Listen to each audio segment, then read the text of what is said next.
So finally 13 tough negotiation rounds के बाद India और यूके के बीच जो ट्रेड डील थी वो फाइनल हो गई है, जिसके लिए हमारे prime minister mister Narendra Modi UK गए थे अभी रिसेंटली, आपने सुना होगा।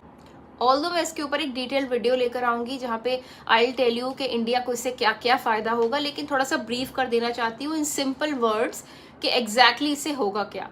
यूके और इंडिया अपने प्रोडक्ट्स एंड सर्विसेज को एक दूसरे की कंट्रीज में with very less tariff charges, less taxes, less fees, very less restriction sell out कर सकता है। यूके भी इंडिया में आके आराम से इन्वेस्ट कर सकता है इंडिया के स्टार्टअप्स में।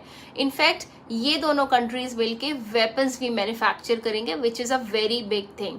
सो मोटा मोटा अगर मैं हिसाब लगाती हूँ, what numbers I have seen from the previous reports as well, India और यूके आने वाले 5 साल में $50 बिलियन का ट्रेड करेगा। It's a very big number.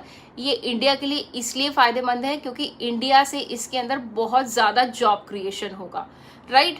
क्योंकि कुछ कंट्रीज हैं जिनकी मोनोपोली चलती है कि हमसे ही सारे वेपन्स खरीदो या हमारे प्रोडक्ट्स खरीदो, और क्योंकि हमें खरीदने पड़ रहे थे इवन तो उनके टेरिफ्स, उनके जो भी फीस थी वॉज वेरी हाई। बट इस डील से हमें ये फायदा होगा कि अब हमें उन कंट्रीज को फॉलो करने की, उन कंट्रीज के जो कि टर्म्स कंडीशंस है उनको मानने की कोई जरूरत नहीं है। We have got another market as well which is a very big market, और आने वाले टाइम में हम दोनों कंट्रीज का इससे बहुत फायदा होने वाला है। So please wait for the video.